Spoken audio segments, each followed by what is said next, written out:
Je me réveille trop tôt, toujours trop tôt, comme si le sommeil refusait de rester avec moi jusqu'au matin. Je regarde le plafond, sans bouger. À 60 ans, je pensais que les réveils auraient un sens. Un bruit, une présence, un souvenir à retrouver. Mais il n'y a rien, juste moi, et cette question qui revient, tous les jours, qu'est-ce que j'ai fait de ma vie? Et le pire, c'est que je sais répondre.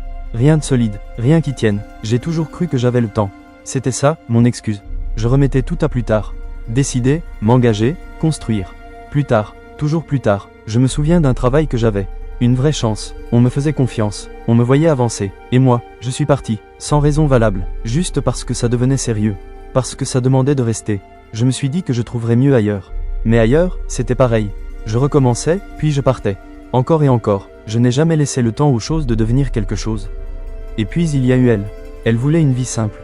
Avec moi dedans, c'était tout. Elle parlait d'avenir, et moi, j'avais peur sans savoir pourquoi. Alors je lui disais, on a le temps. Elle a attendu, et puis elle a compris que moi, je n'avancerai pas. Le jour où elle est partie, elle m'a juste dit, je ne peux pas construire toute seule. Et je n'ai rien répondu, parce qu'au fond, je savais qu'elle avait raison. Après ça, il y a eu d'autres femmes. Mais jamais d'histoire, juste des débuts. Je savais être là au début, mais pas rester. Dès que ça devenait réel, je m'effaçais. Et elles finissaient toutes par partir. Les amis aussi, petit à petit, pas à cause d'un conflit. Juste, parce que je n'étais jamais vraiment présent. On m'appelait, je ne répondais pas.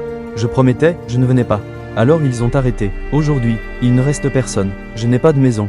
Pas d'endroits qui m'appartiennent. Juste des lieux de passage. Comme ma vie. Et c'est ça que je comprends maintenant. Je n'ai pas vraiment échoué. Je n'ai pas essayé assez pour échouer. J'ai évité de choisir, évité de m'attacher, évité de prendre des risques. Et en évitant tout ça, j'ai aussi évité de vivre. Le pire, ce n'est pas la solitude. C'est le vide, l'absence de traces, comme si je n'étais jamais vraiment passé. Et pourtant, il y a encore ce cœur. Il bat, comme s'il attendait encore quelque chose. Mais quoi? À 60 ans, on ne commence plus vraiment. On regarde ce qu'on aurait pu être. Et moi, je vois un homme qui a attendu toute sa vie de devenir quelqu'un, et qui ne l'est jamais devenu.